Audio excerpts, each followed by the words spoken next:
Good morning, everyone. Dumelang bombele bontate kgotsong. My name is Pelana Pumane, and I am coming to you from the crispy mountain kingdom of Lesotho.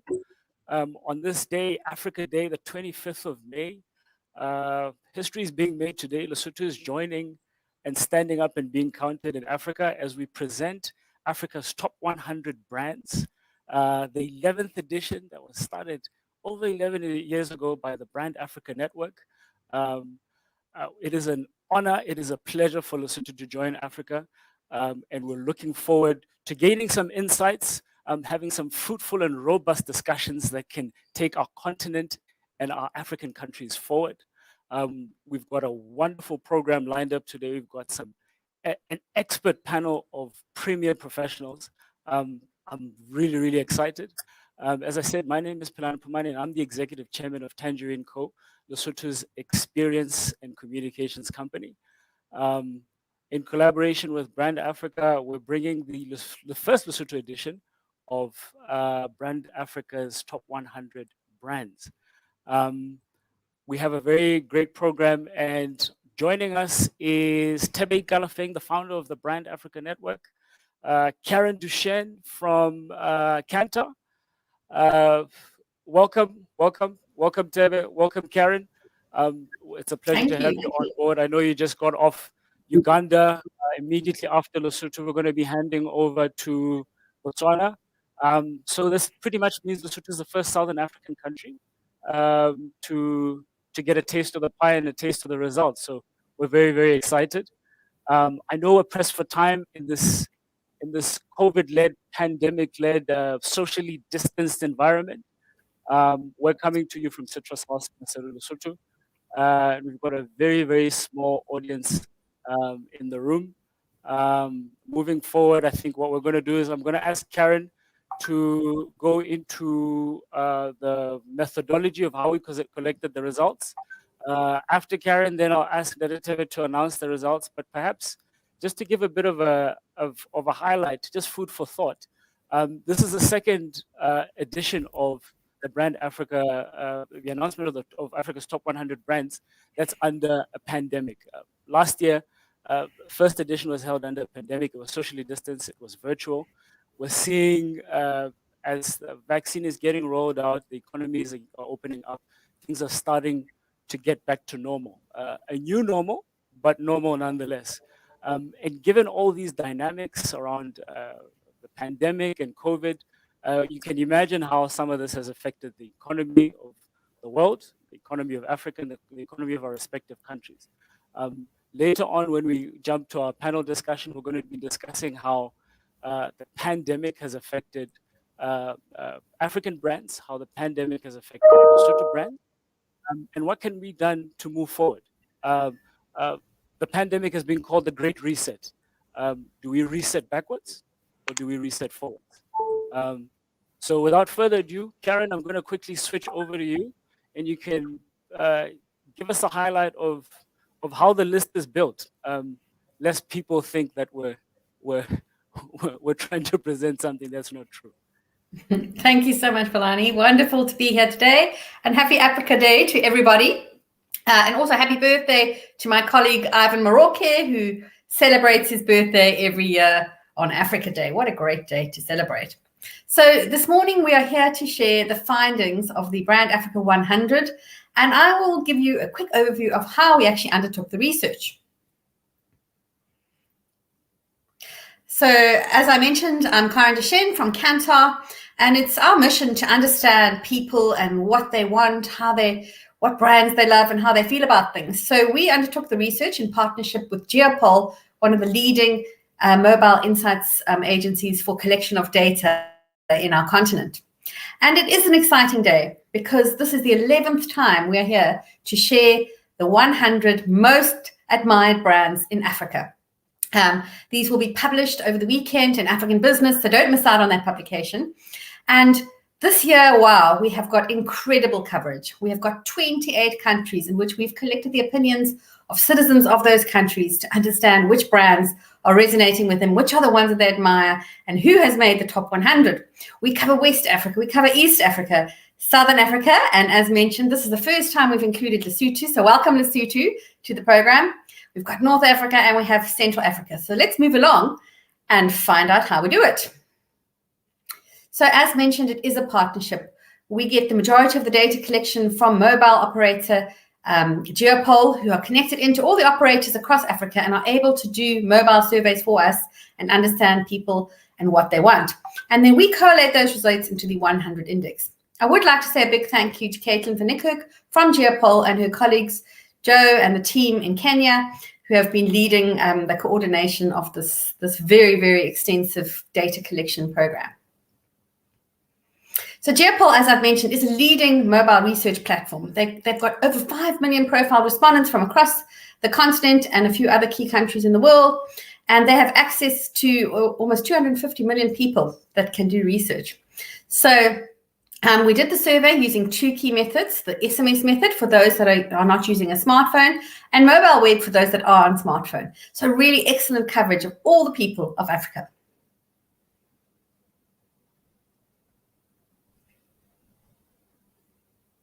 And why did we choose mobile?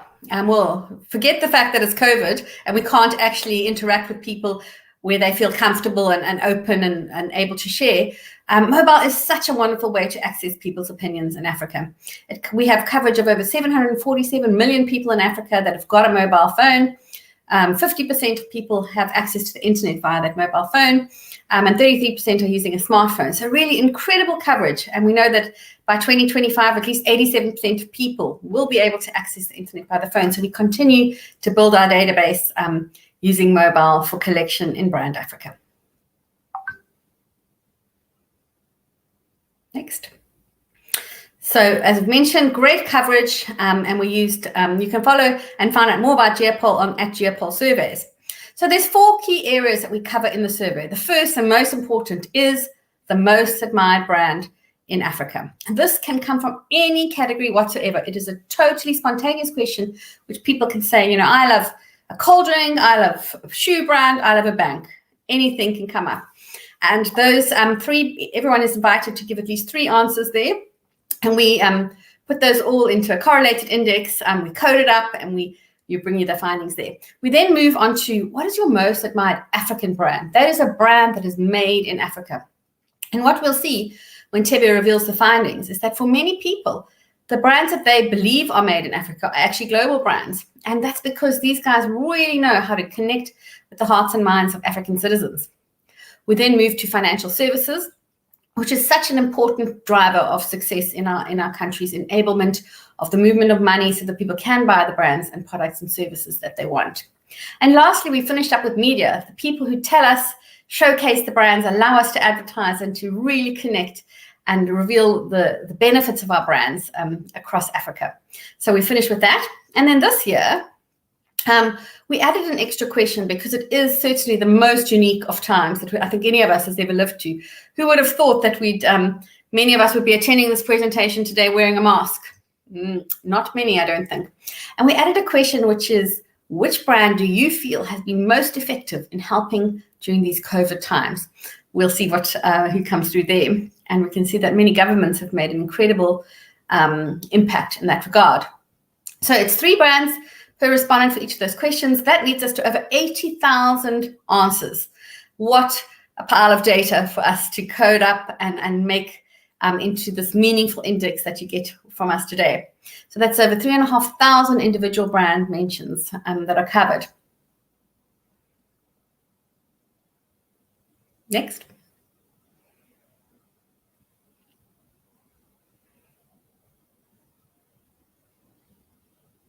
And next.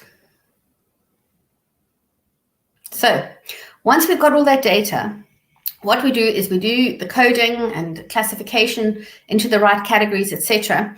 We then weight that to represent the countries in terms of sample size and population size so that we get a weighted average index of the findings, which helps us to get to the top 100 brands in Africa.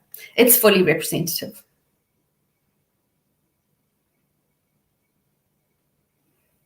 Our next slide. I don't know if there's just a slight delay due to internet.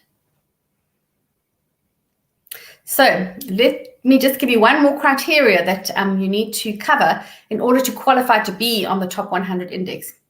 Your brand needs to be recalled in at least one other country than the country in which the brand originates. So to be in the 100, which is a Pan-African index, we do expect you to be in at least 2 countries. And what we will show, though, is in the local country indexes, your locally produced brands will come up, and we can see those there. So, as I've already said, COVID has had such an impact on brands and life in general in Africa. So let's look at some of the categories that have been really, really affected in this regard.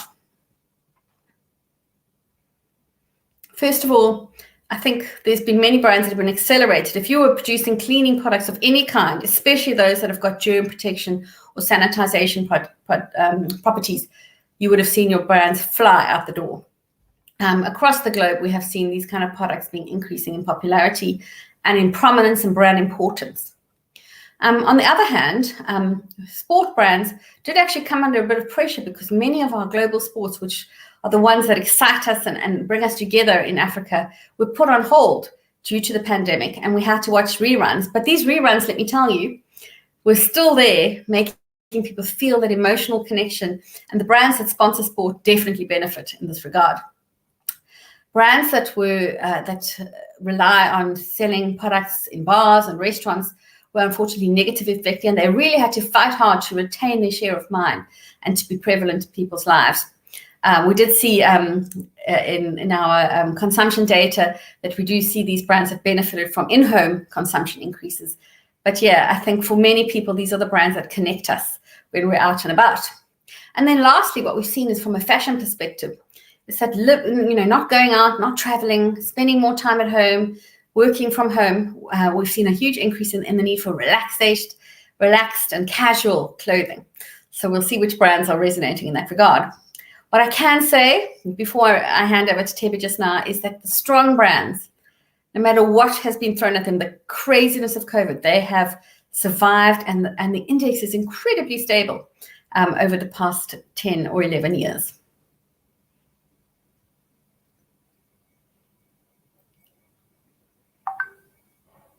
Next one.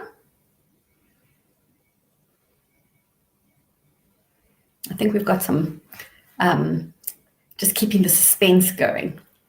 So one of the first things we see in almost every country is that African fabric is part of the fabric of life. These beautiful colors and designs that are made using the wax printing come through in all countries under the names that it's known as in their country, be it Katenga, just be it wax or whatever people call it. These come through all the way through. These we do not put onto the index, but we see that they do come through. They are perceived to be brands in Africa. People long for products that are very durable, that last well, and have a great design. Next.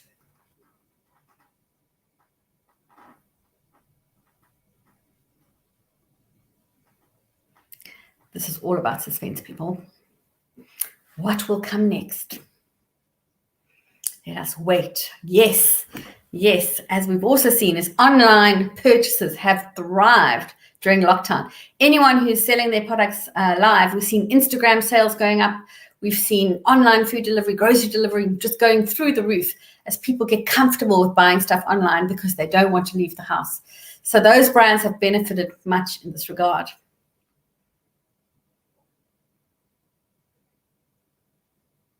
Next.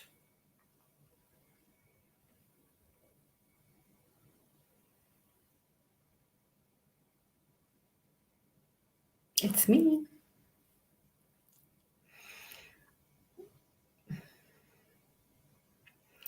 So part also of the infrastructure of our continent has been the movement of money. And it's really wonderful to see how the mobile operators are being recognized for their contribution in terms of the financial system of Africa. And soccer, as I've already said, plays a huge role. I'm terribly sorry. In terms of building brand awareness. And those that are sponsoring soccer are certainly recognized right at the top of the index. Next up. Yes, and although I've said many of our alcohol brands have had a tough year in 2020, what we see is that emotional connection and the fact that they support our athletes still shows them as being strong brands in the countries in which they come from. And brands like Guinness is actually believed to be an African brand. It is so strong in the hearts and minds of people that people don't even know that this product comes from Ireland. They believe it to be truly African. And you'll see how strong it is when we get to the index. What we see in the automotive sector is that there are a lot more local brands being produced. Brands like Innocent, which is giving ruggedness, strength, etc., from an automotive perspective. And when we look at handsets, this is the life and soul of the average person in Africa. We live with our phones. This is what enables us to access information, to get jobs, to connect with one another. And brands like Techno have really understood what it takes to get the distribution you need and to grow. They are able to bring great price points to the people of Africa to enable them to get the power of a mobile phone. As I mentioned, the cars, Katanka, another one that's coming through. And what's wonderful to see once again is the power of our local conglomerates. Those are what we would call outbound multinationals. They've started local, they've got into the hearts and minds, and now they're expanding across the continent. Great brands like Dangote, like Azam, who are really not just being strong in their own countries, but are moving outward across the continent. And of course, the brands that have been here supporting Africa for many, many years, like Coca-Cola, who's been in the continent for over 90 years distributing their products and their services. They are much loved in the hearts and minds of African consumers. Lastly, we cannot, but we'd be amiss if we didn't mention how important our mobile operators are. They enable us to be connected, and brands like MTN are mentioned in at least 15 countries in Africa. They're just more than telco. They're part of life. They enable us to do the things that we do. We could not imagine our lives without our mobile operators. I've mentioned this already, but it's amazing how many international brands are actually perceived to be African. When we ask people which brands that are made in Africa do you admire, very often they mention the international brands. They just believe them to be part of African life. And that's because they know how to understand consumer needs and wants. They do the insights, they get the research done, and they think globally, but act in a global, they think locally, but they act in a global way in terms of how they distribute, how they deliver their products, route to market in a very professional way. And they know how to connect their brands with the superstars of Africa, be it our great runners, be it our influencers and fashion designers. And you can see like brands like Nike that have just embraced African design and brought it together into one unique African offer that really people love. So at this point, I cannot wait to hand over to the African brand guru. I hope you're following him on Instagram, because it is an adventure just seeing where he is. He's missing his constant travel, but he is managing to still get around the continent. I'm going to hand over to Tebe Akalafeng, the founder and chairman of Brand Africa, to share the findings of this year's rankings. Over to you, Tebe. Thank you, Karen. What a fascinating from you, listening to all the great insights from the research. So how does this all come together? So we're going to do the presentation in two ways. I'm going to focus first on the Pan-African results, give a highlight of where the continent is, and then go right into Lesotho. So follow me and tell me, please, if it's going through right now, because I'm having a bit of a slight delay with internet. So what's the big number that we found out? The big number is we have held steady. Last year, 13% of the brands that Africans admire were African. This year, we know something about COVID. COVID has brought everything to a standstill. Similarly, we are at 13% again this year of the most admired brands in the continent. So we're holding steady. I'm not saying it's good. I'm just saying that's where we are. It's better than going backwards, which is where we were for many years. So what are the top 10 most admired brands in the continent? Nike, Adidas, Samsung, Coke, Apple, Tecno, Puma, amazing Gucci. Gucci has been on the list for 10 years and in the 10. Toyota and Zara. That's brand missing. It used to be there for the last 10 years. MTN has dropped to number 11 for the first time in 10 years.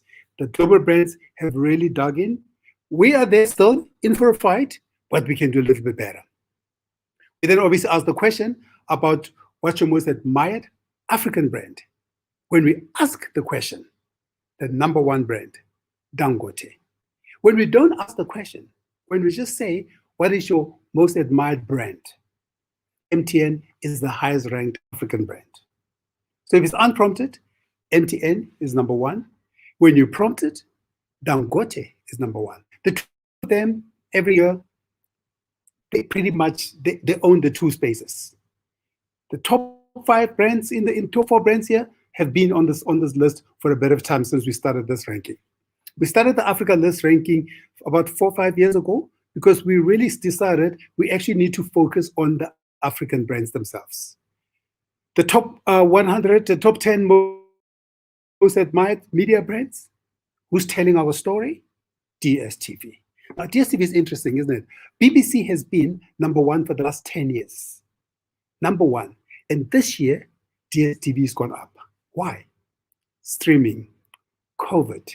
We can't go anywhere else but sit at home and do COVID. So what has that done for us? It has enabled brands like DSTV, which bring all those other brands to our homes, to rise to the top of awareness and to be recognized finally as the most admired brand. Remember, DSTV is a brand of brands and itself does not broadcast, but it enables other broadcasters. And BBC, of course, DSTV, and BBC, of course, a stalwart of African brands in Africa, with their world service, has been around.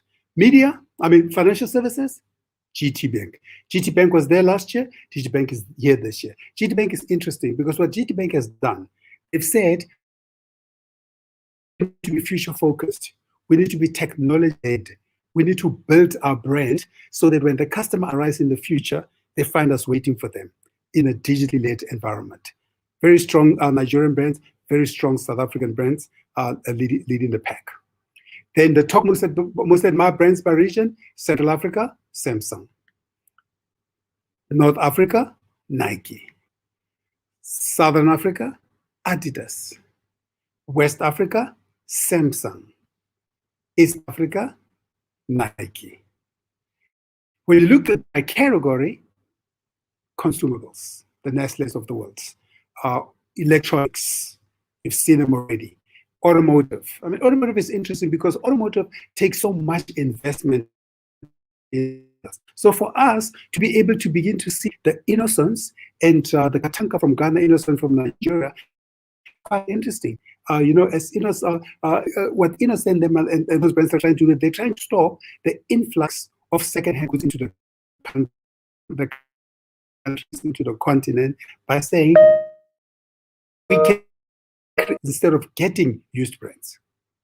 The key categories across the continent: sports led by Nike, by Guinness.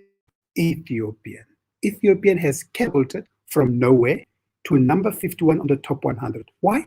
Because during COVID, it's the the continent that actually survived and thrived. They were moving PPEs, they were moving vaccines, they were moving around the world and the continent. A strong brand.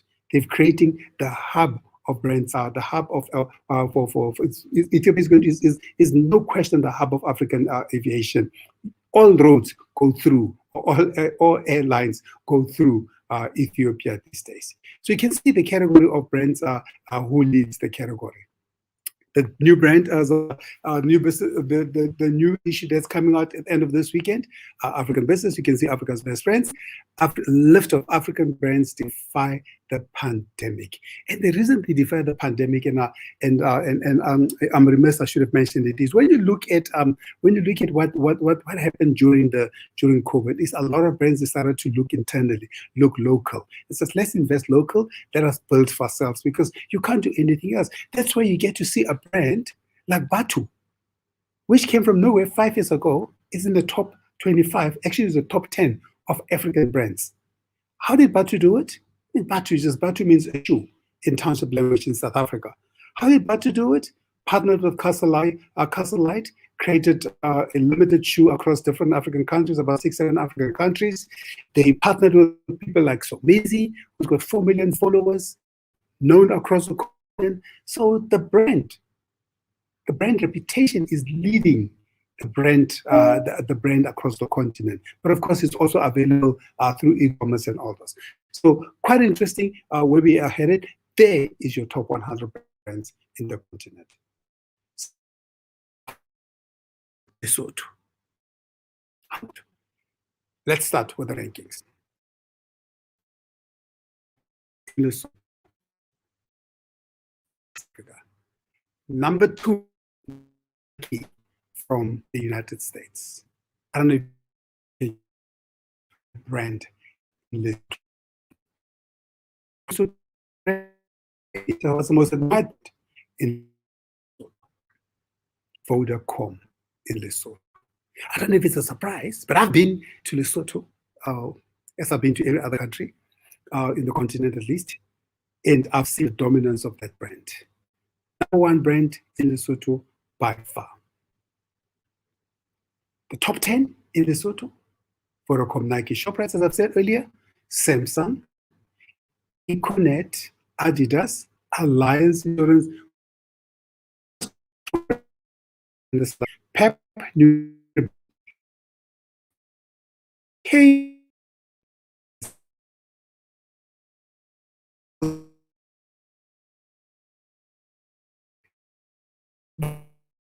Also, I can't do when it's cold. Number 10, Toyota from Japan. So the most African brands.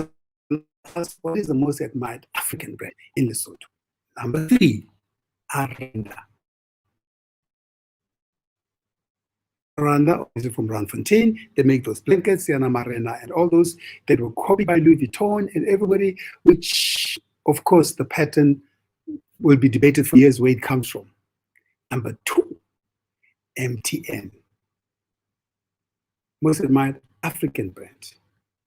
Number 1, ShopRite.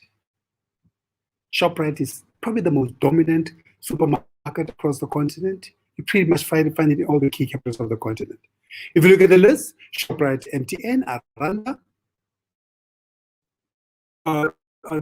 picking up the top 3 lists, and you can see the range of all the brands across the continent. So the most admired local brands, Lesotho Times. Public, I love public. I always see it. I mean, Lesotho, they always have interesting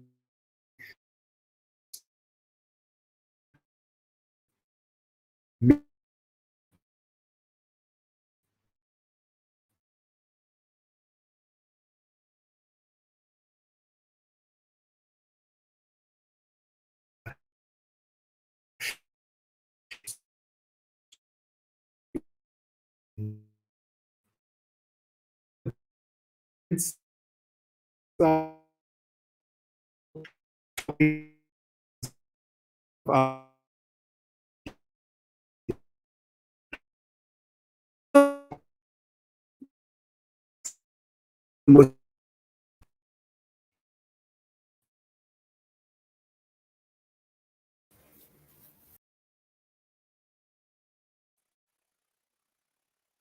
Well, it seems that we're having internet connection challenges. Karen, I don't know if we could quickly jump over to you and see if maybe you can finish off the list. We're biting on nails here on this side of the border. The suspense is killing us. And I can imagine the rest of Southern Africa is wondering, oh my goodness, what's coming out of Lesotho? But I guess this shows you how important our list is if these are the kind of challenges we face. Karen?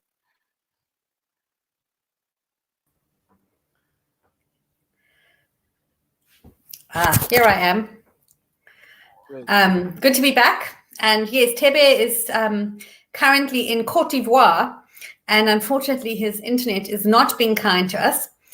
We've seen great leaps and bounds in internet speed in Africa, but still it does remain a challenge in many of our countries. So I can see that the suspense is absolutely killing you. Who is the #1 admired local media brand?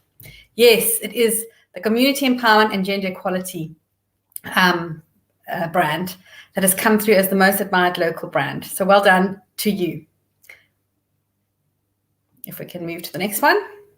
And here's the full list of the others that are coming through. And you can see it's a wide selection of different media that are coming through. I hope you can read all of those logos. So well done to each one of you for the incredible role you play in terms of connecting with people and connecting brands and the population of Lesotho up via your stories and your content. So well done to each of you.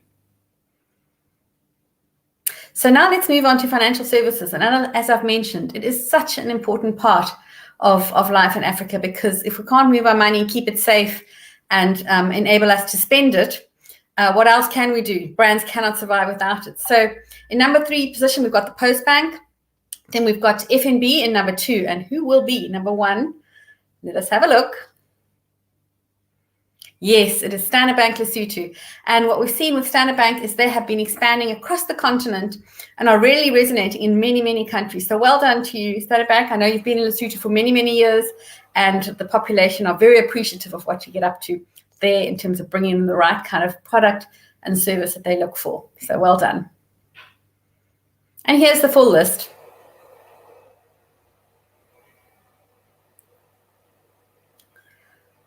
Okay. So out of that long list, we've taken out just the local brands so that you can see how that goes. We've got Post Bank in #1, then we've got Alliance, we've got Belieber, Naledi, and I actually can't read the logo at the bottom. I'm terribly sorry. But those of you that are in Lesotho will know what it is. So finally, let's look at the brands that people believe have made a difference during COVID. They've been there and been helpful during this time.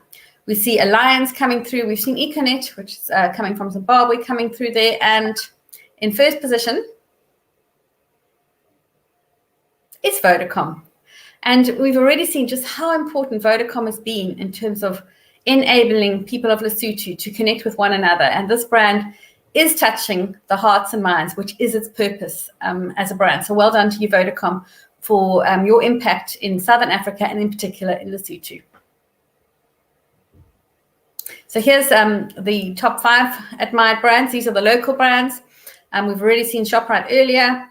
So well done to you all. So as we finish, and I'll summarize, what we've seen is that there is still a lot of work to be done in terms of branding in Africa so that we can see our African brands at a higher percentage. But we still have retained our percentage of 13% of the top 100 being local Pan-African brands. What we see is in the actual countries, we've got what we call economies. 63% of Africans do like local. It is what people want. And we do encourage you to let people know about your brand so that they can have a better impact on this index. That's the goal of Tebe, is to build brands in Africa. And can you be a catalyst to make the change that we look for? To encourage that, we have launched an initiative with BCW, Kantar, and Brand Leadership Group, which is called Buy Africa, Build Africa. And this is really about harnessing all the voices, in particular the voice of the youth and others across the continent, to really speak out about the brands that are made in Africa so that we can see more impact for them in the years to come. If we move to the next slide.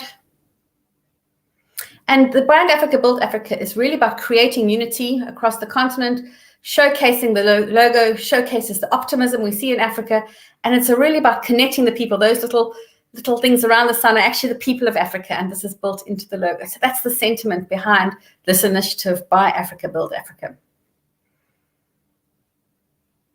And any of you that do have a brand that is locally originated, so it's got to come from Africa, you're welcome to sign up on the website. You can download the logo, you can use it in your communications, you can use it on your packs. There's lots of different applications that are showcased on the website that you can get inspiration from. And if you move on. So how do you qualify? You have to be created in Africa. You have to be trading in Africa. You have to be tax compliant. We want to support doing business in the responsible way. You have to employ at least more than one person, not just the founder, and you need to serve African consumers. So it cannot be just a purely export brand. And here's the application process. Feel free to go to the website, brandafrica.net, and you'll see there's a special section called Buy Africa. You register. There's a very short questionnaire that just makes sure you meet the 5 criteria. Then you can download the certificate. You can use the brand, and you can help to build branding in Africa and in support of Brand Africa 100. And now at this stage, we've got an amazing panel lineup coming for you to talk through the implications of these findings and to discuss how we're going to continue to build brands in Africa. So I'm going to hand back to you, Palani. Thank you for hosting us this morning. Karen, thank you very much. The atmosphere is palpable here at Citrus House, and the results, quite a number of surprises. We see the usual suspects are there, so it's a wonderful mix. I'm very excited, I think, with what's come out. For Lesotho, it provides a wonderful base to build and get into Africa and expand into other markets. So thank you very much for those insights and for those results. So now we're just going to switch over to our expert panel. Very, very exciting. And before I introduce them, we're in a very interesting time of our lives. As I said earlier on, COVID has been called the Great Reset. And we pretty much have to answer the question, do we reset forward or do we reset backwards? 3 years ago, Africa took an unprecedented step. We put into operation the African Continental Free Trade Agreement, which is meant to boost intra-African trade. What that means is through the agreement, it should be easy for Lesotho wool and mohair farmers to export their wool to, say, Ghana, where their wool and mohair can be turned into beautiful rugs. Or Benin and Mali can bring their cotton into Lesotho, into the textile industry, where we can make the shikis for East Africa. Through the agreement, 1.3 billion people will be affected, and a potential GDP of $3.4 trillion will be put into operation. So it presents incredible opportunities. And through my expert panel, we're going to be discussing some of the results, the surprises, and the usual suspects, of course, and unpacking what the Continental Free Trade Agreement presents in terms of opportunities. So without further ado, I'm just going to switch and introduce our panel, which should be really exciting. I'll start with my immediate left. We have Dade Mulemo Pefule, who's the head of corporate marketing at Computer Business Solutions. We have Mayor Mazi Maharaswa, who's the founder and managing director of Mazi Consult. And then we have Nemamwa Bipori, who's the head of marketing at Nedbank Lesotho. And then we have Dade Semeteraleche, who's the head of investment promotions at the Lesotho National Development Corporation and the director of domestic finance as well. So, Dade, thank you very much for joining us today. Initial reactions on the results. What are your thoughts?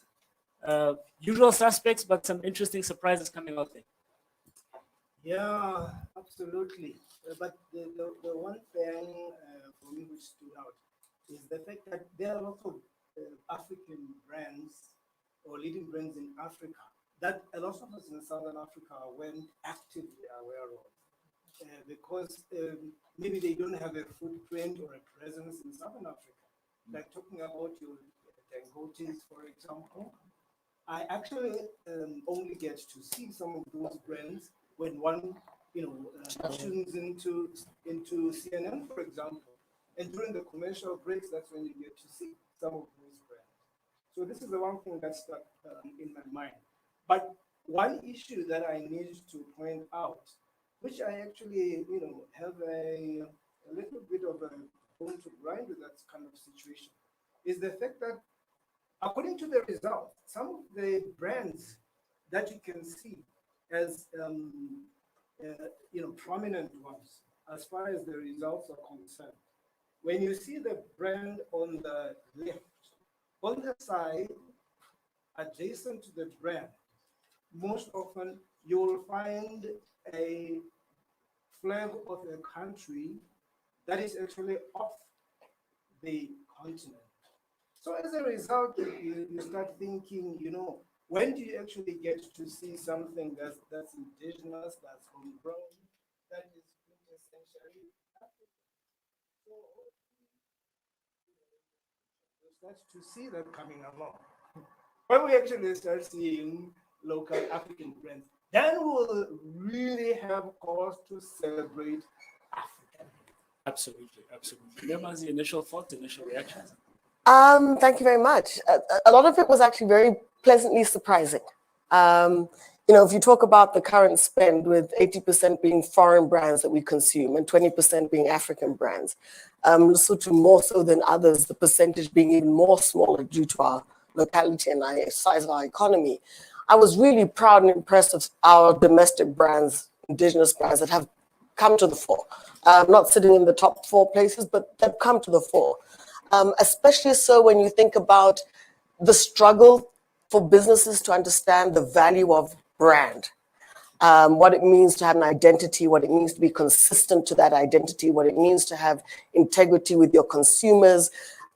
I think that's very positive. So I'm quite thrilled. There are brands there which, for the first time, I saw a brand logo. I didn't even know that organization had a logo. So it was very informative, but more positive than dismayed. I'm optimistic. We'll move from 20% and get to 50 by 2030. Absolutely, that's the target. That's the target. That's the target. Remember initial thoughts, initial reactions? Yeah, thanks, Dr. Kaman. And to our African audiences and also our Lesotho audiences. I think for me, so I won't talk about the financial services brands for obvious reasons. But really, I'm looking at the top brand being Vodacom. For me, what it says is that it makes you realize that being relevant makes all the difference for brands. And this is not only for local brands, but internationally. For me, yes, Vodacom is in telco, but I think the biggest thing that they are able to do is to show empathy. And I think that this is something that brands will need to adopt in this era, that you are seen to care for the communities that you serve. You're not simply there for profit. And I think Vodacom has really done that very well. So indeed, they're also probably a top brand because they've continued to invest in their brand and in their marketing. And that is something that we will discuss later, how most brands have actually decreased their marketing spend, which means that actually affects your brand equity and your ability to stand out. So really grateful for Vodacom and the work that they're doing. And I think for me, like I'm saying, what stands out is be a brand that has empathy, be relevant in your market. Fantastic, fantastic. But Khaled, initial thoughts? Well, thank you very much, Ndate. And perhaps let's start first with a disclaimer. I'm currently holding a position of manager, development finance within the Lesotho National Development Corporation.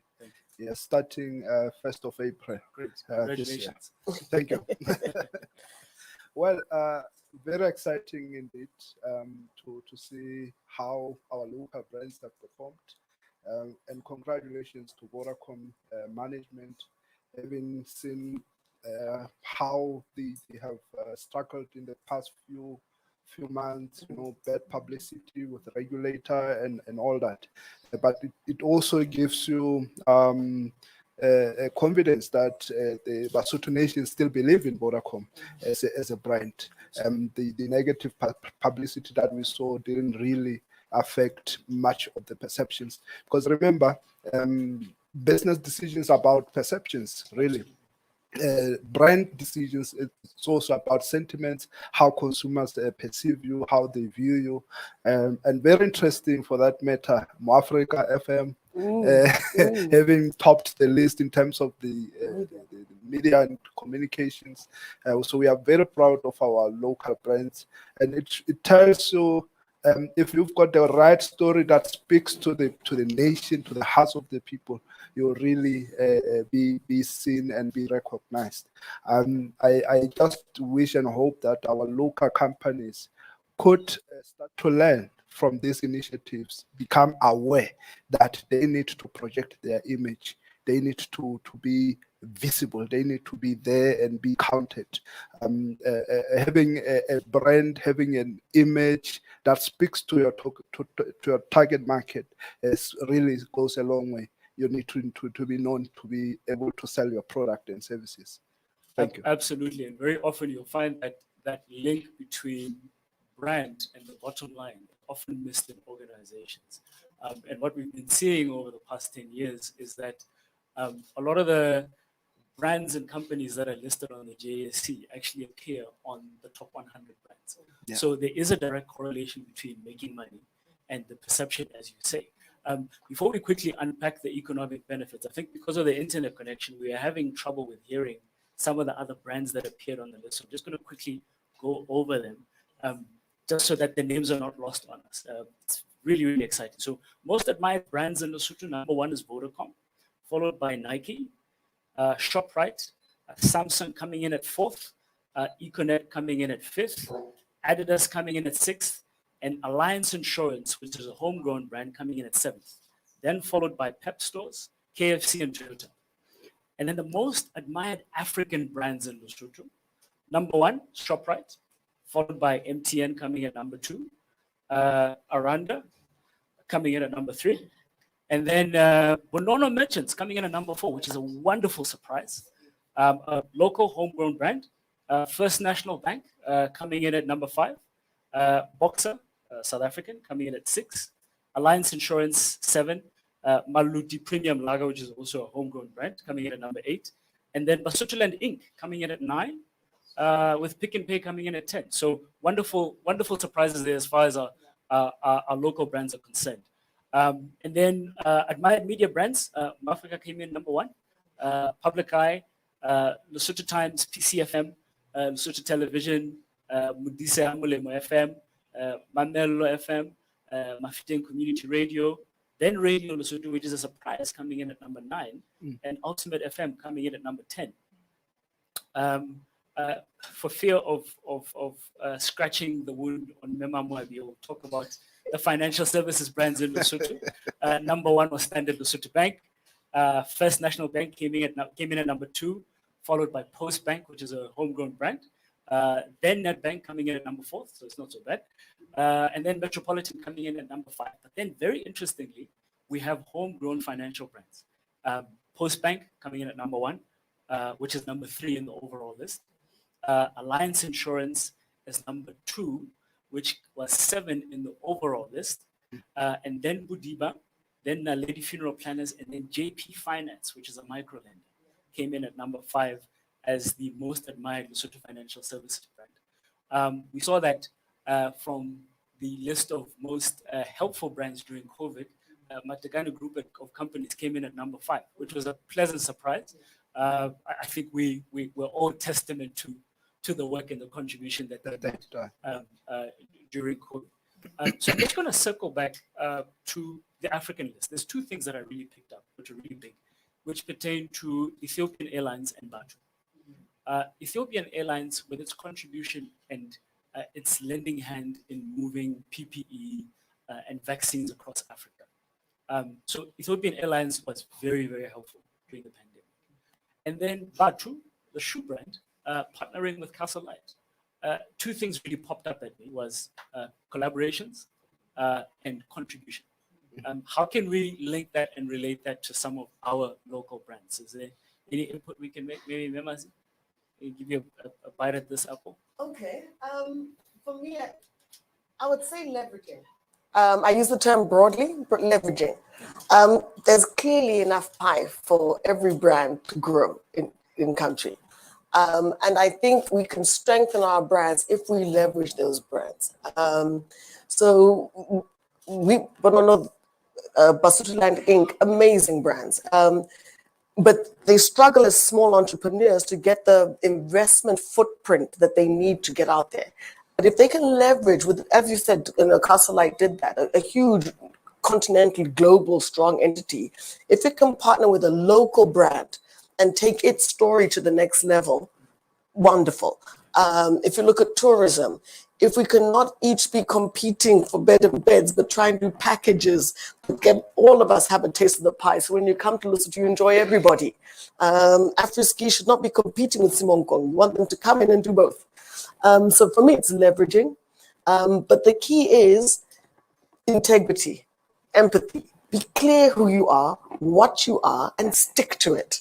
You know, the amount of times we don't quite understand who our client is. We don't understand who our client is in the market. So we'll open an establishment, we're selling a brand, we don't have sales within 6 months, we change.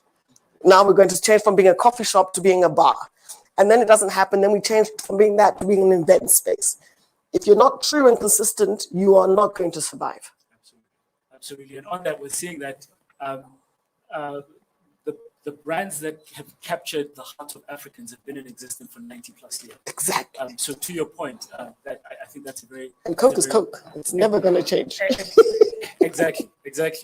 There's another aspect that you mentioned, which I'm just going to quickly jump to, throw to Ntatagalechi on the investment side. Very fortunately, he's just been given a very important portfolio in the Lesotho National Development Corporation. But while you're unpacking that, what are some of the opportunities that exist through the African Continental Free Trade Agreement? I know we mentioned that first Africa took this giant step towards improving intra-African trade. Then COVID hit. And then we were sort of stuck in terms of what happens now.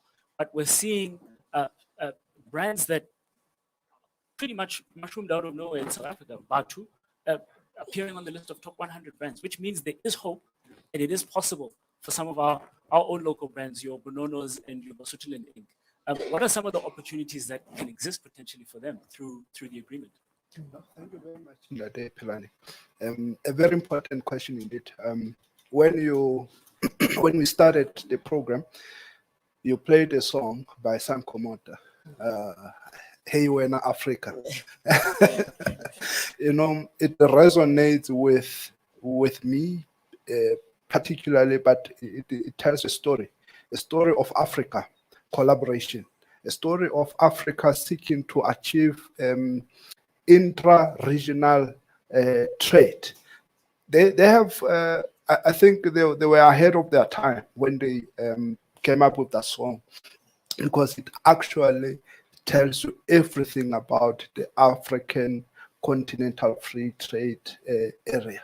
Why am I zeroing down on that? Is because the African continental free trade agreement sort of seeks to achieve an enhanced position in terms of collaboration, in terms of trade, making sure that Lesotho is able to send its goods from Lesotho to Morocco, from Morocco to any other country.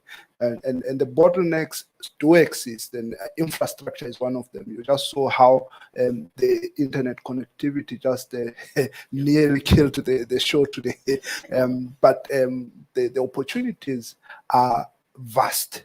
And one of them, you just borrowing from the story of Batu and Castle Light, I think local brands, young companies that are there in the economy any African economy must collaborate with bigger brands to be able to ride on those shoulders of the giants. And collaboration should be the order of the day. We saw during COVID how private companies, bigger brands, even local brands, Matikani group of companies, they all came together to say, what can we do to bring back the economy back into action in a much more safer environment? But something that we learned, which was presented by COVID also, is that Africa tends to rely more on external imports more than we can rely on our own products produced in Africa. Things like sanitizers, masks, we had to import a lot of masks from China. All of a sudden, trade between Africa and China just shot up. Why? Because we are not ready. Even South Africa even incentivized manufacturers to put money as incentives to say, look, let us try and see if we can produce our own local mask, just a mask. Now, the COVID-19 has sort of presented an opportunity to say, yes, we need to be focused locally and think globally. And I think the African Free Trade, Africa Continental Free Trade Agreement sort of presents that opportunity to integrate regional markets. It's a big market. If you are a Lesotho company, all of a sudden you can access the South African market. You saw the top brands in Africa are from Nigeria and South Africa. Now that tells you a question. That tells you something, I mean. And I think we need to be focusing on tapping into these opportunities. Infrastructure is still a major bottleneck. We need to create connectivity, make trade happen easy and in a much more faster manner, but also financial services. We have seen the innovations of M-Pesa.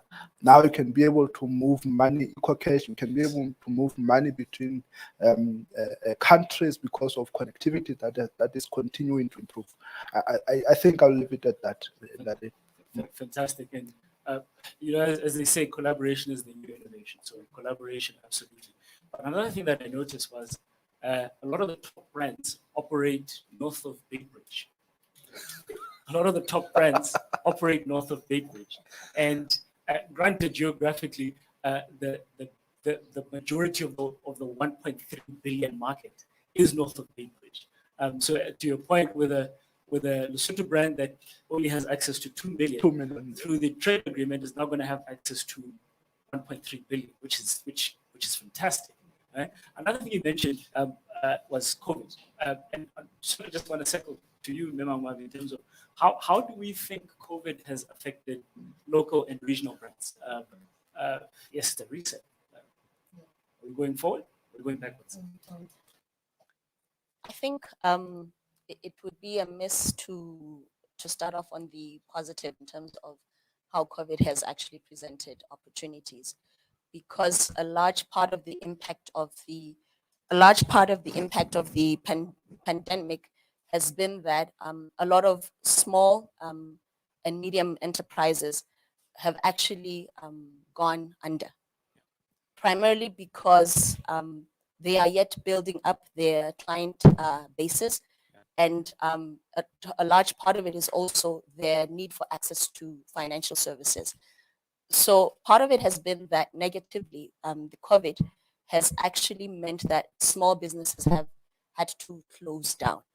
And I think that is quite painful, because if you think about it, a small business is something that either an individual or a family or a group of people invest in, and a lot of the time they're investing their personal finances into that business. And we've seen a lot of our local tourism operators suffering that fate. Nemazi mentioned that. And we need to look at ways as how do we help those small entities revive again? To your point, how do we help them reset? And for me, that means that we actually have to innovate solutions that we probably haven't had before. Because, for instance, speaking from a financial services perspective, some of our offerings don't necessarily meet the needs of those types of entities. So what kind of solutions, including, for instance, cash flow solutions, do we invest in to help those businesses be able to come up? But you'd also be surprised that it's not only the small entities that have suffered during the crisis. Even large brands, large companies have actually suffered dramatically.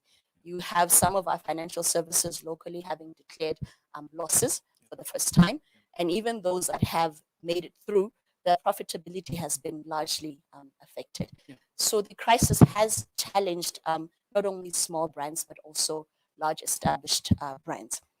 But on a positive note, the crisis has actually also presented an opportunity to innovate. And if you look at it, we are now being compelled in a way. A lot of brands were going digital, but now it is a necessity. It is now becoming a basic. If you're going to survive in the crisis and post the crisis, you have to go digital. And I'm happy to say that you see also even smaller brands now starting to look at how do we go online. So they have experiences to gain in being online, but they have started. But even some of the larger brands, you talk about your mobile money platforms, they are really going far ahead. And in the midst of the crisis, they've actually increased. They have grown. And so it tells you that digital and innovation are what is going to make the difference for brands going forward in terms of the reset. So I think that's just to highlight some of the impact that the crisis has had on our local brands. Fantastic. Thank you very much for that. Dade Befur, any thoughts on some of the opportunities that COVID has created? I know with digital platforms, it's made it easy for brands to take the product to market, because as opposed to investing in traditional brick and mortar, you pretty much just need to invest in a basic website, possibly a small online shop. What are some of the opportunities that we're seeing come up in the market? Well, first of all, I've heard it said that if you look at the Chinese character for the word crisis, it actually is shaped like the word opportunity. So in other words, it's all a matter of mindset. Somebody can hear the word crisis being said, and they start thinking, crisis, what crisis? It's all a matter of thinking.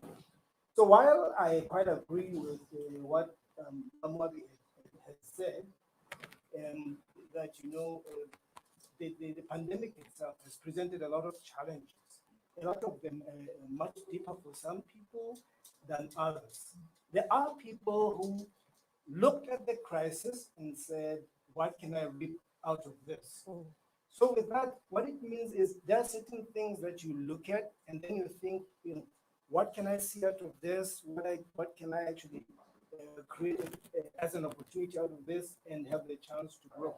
The fact of the matter, when you allude to technology, to digital transformation, is that it has spurred us to think on our feet and to realize that life has changed. And within the space of a year, we were able to see that unless you expedite the rate at which you change, you'll be left behind. So one thing that I realized, she having spoken about, for example, small and medium-sized companies or organization, is that some of the people realize that, look, it's either sink or swim. They started innovating, they started thinking on their feet.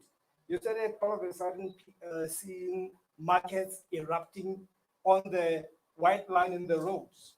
Literally people selling On the white line. trying to survive.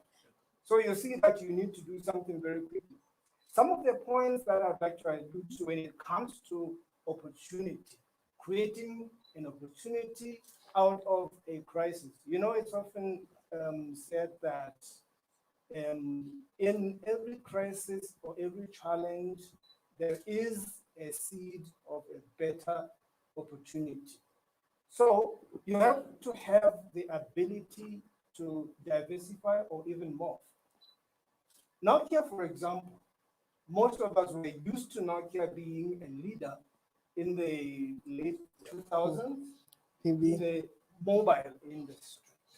But the likelihood is that most people don't even realize that Nokia, from its origin in Finland, used to actually be a leader in the manufacture of gumboots. Would have thought. Would have thought. Yes, but they were able to morph and they were able to lead the mobile industry. However, they got challenged. They never actually sort of they never actually took on the changes that were in the mobile industry, and then you got kind of got a sideline, and then you had your Apple, you had your Samsung come up. So in other words, you've got to have your finger on the pulse all the time. Now, when it comes to local companies, you had companies like Medgrow, for example. There's an industry that came up, the cannabis industry, straight after the cultivation of cannabis got legalized. People leveraged on that. They took opportunity. Yeah. Medgrow. We just heard a few months ago or a few weeks ago that they are going global. They have a global opportunity. Now, imagine what sort of product came out of cannabis. And then all of a sudden, they started manufacturing sanitizers. That is leveraging on what is actually happening right now. There's a whole lot of other ideas that you can put through, but I'd like to give other people examples. Absolutely. And on that, I think what we saw from the list is a change of consumer behavior. For the first time in 10 years, we've seen MTN drop in places, and you would have thought, well, it's COVID, everyone's going digital, everyone's working from home, so we're probably purchasing more airtime. But what are we seeing, Memazi, in terms of consumer trends? What are our initial thoughts in terms of, based on the list? Based on the list. Based on the list, and I guess based on what we're seeing in the market as well, because as I'm saying, in my own little corner, I'd sit there and think, well, people are buying a lot of MTN airtime, they're buying a lot of Vodacom airtime, and as a consequence, probably the interaction with the brand increases. Honestly, I mean, we talk about COVID opportunities and challenges, but I think what COVID did is that it expedited the future.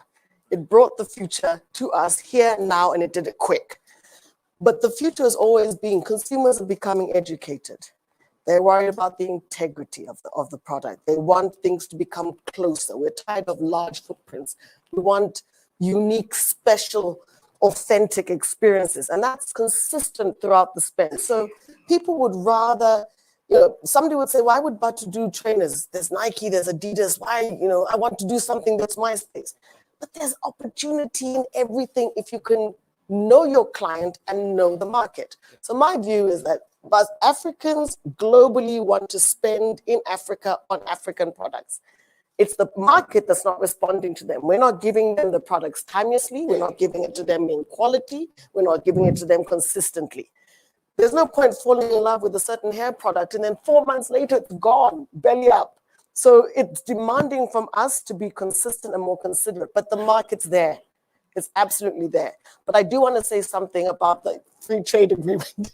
The challenge is that we have these great policy stances, but on the ground, the reality is if our economies are going to grow, it's going to grow bottom up. Our small industries need to drive it. But it's so difficult for me to sell a handbag I made in Nassim to a client in Ghana. By the time I've gone through DHL customs forms, billing, it's such a struggle, even though technology makes it easy, because that guy could order it over my Instagram page and he can pay it. But the challenge of whether it's logistics or transportation, or we just really need to open it up. The appetite is there, the ability is there. Absolutely. Fantastic. So we finally managed to get Tebe back on, but before I switch over to him, some quick tips, quick takeaways before we switch over to Tebe. I'm just going to give each of you like 30 seconds to just spit a few words of wisdom to our local brands. I think what we have from today is a baseline to start from. We have a baseline. And when, in truth, when Tangerine Co. started 10 years ago, we said, well, we want to take brands to the world. And 10 years later, we have this list. It's Lesotho's first authentically verified brand verification list. That then gives us a baseline to move forward. Quick words of wisdom, Natakalesh. Well, there are two words that comes to mind. Local brands needs to get visible, and we need collaboration, right on the shoulders of the bigger giants. Thank you. Collaboration, great. Collaboration. Thank you. Remember, Right. I'm actually going to talk about something that I've been looking at more recently, called crisis leadership. And to the Bifilus point, would you say, do you want to be a crisis leader? And indeed, in this age of COVID, you actually have to be able to own crisis and be able to reinvent yourself in the midst of that crisis. So for me, I'm saying to local brands, learn and think about how you're going to own the space of crisis leadership. great. Memazi? Not in words, but quickly. Anything's possible. You can have your local brand. Don't think it's going to end here. There's no reason why you're not in the top 10 competing with Nike. And then the other point is quality and integrity consistently. That's it. Absolutely. Dr. Bifil? Yeah, very quickly. In order to survive as a local brand, we have the ability to diversify and to move according to what's happening in industry, in the world. Embrace nature, embrace technology, focus within, think local as much as possible, and embrace disruption. You know, you're talking about online business, we're talking about disintermediation. Always affirm yourself as an African brand, because then you'll be able to lay the road out for posterity. But just to add a kicker at the end, that cherry on top, as a local brand, even if you are leveraging off the international brand, in terms of packaging, always assert yourself as a local brand. Do not adopt the baby with the bath water, even though you can you can throw one away instead of the other.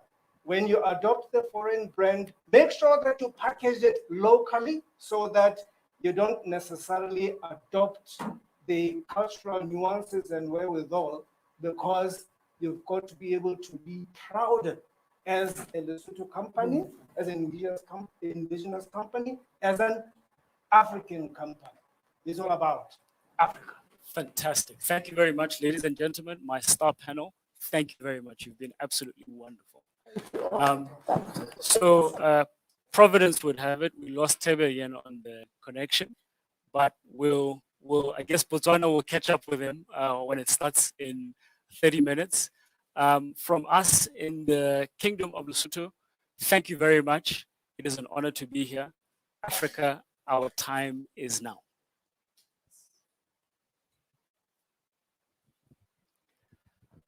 Fantastic.